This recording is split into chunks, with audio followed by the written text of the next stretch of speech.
Hello दोस्तों, कैसे हैं आप सभी लोग। स्वागत है आज आपका हमारे यूट्यूब चैनल पर। और आज हम बात करेंगे 2024 के लेटेस्ट टैक्स अपडेट के बारे में, जो कि बहुत आसान तरीके से हम आपको इसकी डिटेल बताएंगे। तो चलिए शुरू करते हैं।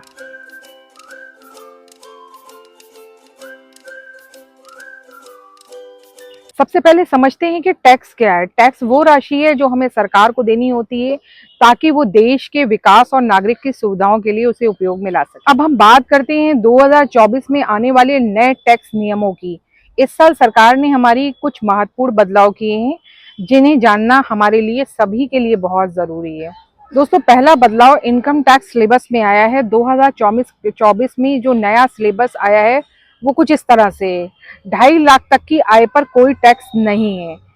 2.5 लाख से लेकर 5 लाख तक की आय पर 5% टैक्स लगेगा और 5 लाख से लेकर 7.5 लाख तक की आय पर 10% टैक्स है।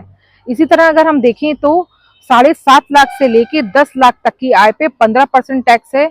10 लाख से लेकर 12.5 लाख तक की आय पर 20% टैक्स है और 12.5 लाख से लेके 15 लाख तक की आय पे 25% टैक्स है और 15 लाख के ऊपर की जो आय हो उस पर 30% का टैक्स तय किया गया है। सेंट्रल डिडक्शन अब 50,000 से बढ़ाकर 75,000 कर दिया गया है, जिससे आपके टैक्सेबल इनकम में कटौती होगी। होम लोन और सेक्शन 80C, अगर आपने होम लोन लिया है और इंटरेस्ट पर भी कुछ बदलाव हुए हैं।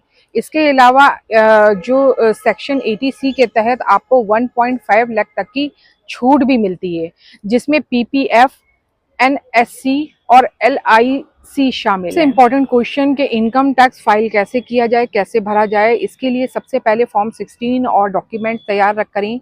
इनकम टैक्स डिपार्टमेंट की वेबसाइट पर जाएं और लॉगिन करें और फाइल टैक्स रिटर्न ऑप्शन को क्लिक करें। अपनी आय और डिडक्शन की जानकारी भरें, सबमिट बटन पर क्लिक करें और उसको एक्नॉलेजमेंट के लिए उसकी रिसीप्ट आपको मिल जाएगी जब सबमिट हो जाएगा। तो दोस्तों, ये थी 2024 के टैक्स के बारे में ज़रूरी जानकारी। उम्मीद है आपको ये वीडियो पसंद आया होगा और आपके लिए ये फ़ायदेमंद भी साबित होगा, क्योंकि मैंने बहुत आसान तरीके से आपको टैक्स के बारे में बताया है। कमेंट बॉक्स में मुझे ज़रूर बताएं और मेरे चैनल को सब्सक्राइब करना बिल्कुल मत भूलें। इस वीडियो को लाइक और शेयर करें और मिलते हैं अगले वीडियो में। अपना ख्याल रखिएगा। Take care.